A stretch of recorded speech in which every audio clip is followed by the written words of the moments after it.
Hello and welcome to delight let's explore. तो आज का जो हमारा टॉपिक है वो है प्रेरीज बायोम। जो प्रेरीज होते हैं वो एक टाइप के टेम्परेट ग्रासलैंड्स होते हैं। अब बात आती है कि टेम्परेट ग्रासलैंड्स क्या होते हैं। तो ऐसे ग्रासलैंड्स जहाँ पे टेम्परेचर ना तो ज़्यादा होता है और ना ही कम होता है, और काफ़ी ज़्यादा बड़े घास के मैदान होते हैं। तो उस तरीके के स्ट्रक्चर को हम क्या कहते हैं, टेम्परेट ग्रासलैंड कहते हैं। ठीक है। तो prairies are the vast stretch of gently sloping temperate grasslands in North America. अब आगे बात आती है कि ये जो प्रेरीज होते हैं इनकी लोकेशन क्या होती है। तो प्रेरीज की जो लोकेशन होती है वो कनाडा से लेकर के मेक्सिको तक, यानी कि नॉर्थ कनाडा से लेकर के साउथ में मेक्सिको तक रहती है। ये फैले हुए रहते हैं। ठीक है। और लगभग ये पूरा पूरा सेंट्रल यूएस से पूरा कवर करते हैं।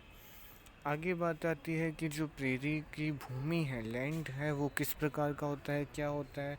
तो जो प्रेरीज है वो नॉर्थ अमेरिका में होते हैं और उनका हैव लेवल और slightly rolling terrain which rises gently towards the west. ठीक है।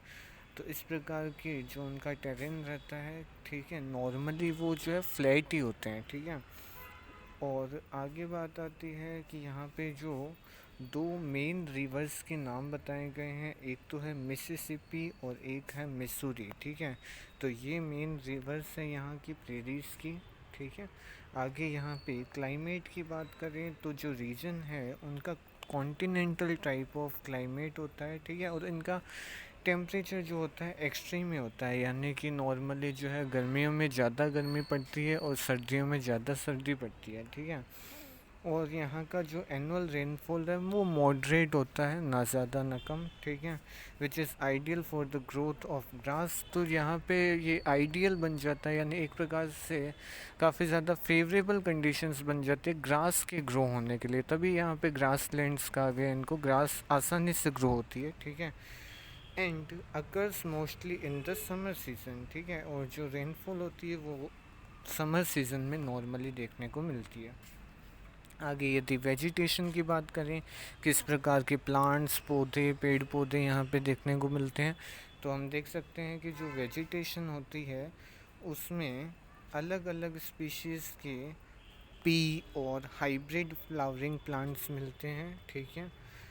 तो ट्रीज़ आर रेयर, और यहाँ पे पी यानी कि मटर के पौधे, ठीक है, और हाइब्रिड फ्लावरिंग प्लांट्स मिलते हैं। ठीक है। Trees are rare in the prairie except along the rivers. ठीक है। तो जो पेड़ पौधे होते हैं वो पेड़ काफ़ी ज़्यादा रेयर आपको देखने को मिलेंगे, यानी कि ये जो है चपटे समतल मैदान होते हैं, बहुत बड़े ग्रासलैंड होते हैं। तो यहाँ पे जो है पेड़ आपको देखने को नहीं मिलेंगे नॉर्मली। ठीक है। तो आगे बात करें वाइल्ड लाइफ, तो आपको पता है कि जो अडेप्ट हो पाएगा, ठीक है, जो प्रेरी पे अडेप्ट हो पाएगा वही वहाँ पे आसानी से रह पाएगा। ठीक है। तो वहाँ पे अडेप्ट हो सके ऐसे ही जीव वहाँ पे रहते हैं, ऐसे ही एनिमल्स वहाँ पे रहते हैं। तो यहाँ पे एनिमल्स रहते हैं जैसे कि आप देख सकते हैं, एग्जांपल्स दिए हुए हैं। बिसन रहता है, एक प्रेरी चिकन रहता है, प्रेरी डॉग रहता है, कोयोट ये रहता है। ठीक है। तो ये इस प्रकार के जो एनिमल्स है वो आपको देखने को मिल जाएंगे। ठीक है। तो that's it for the prairies. ठीक है। प्रेरीज एक टाइप के टेम्परेट ग्रासलैंड्स होते हैं, और हमने आज जो है इनके स्ट्रक्चर के बारे में देखा कि भाई वो कि कहाँ पे लोकेशन के बारे में देखा, वहाँ की भूमि के बारे में देखा, वहाँ की वेजिटेशन वाइल्ड लाइफ के बारे में देखा। ठीक है। तो आई होप आपको जो है पूरी तरीके से क्लियर हो गया होगा कि प्रेरीज क्या होते हैं और किस तरीके से हम उसको समझ सकते हैं। And once again, thank you all of you for watching the video. Okay, thanks a lot.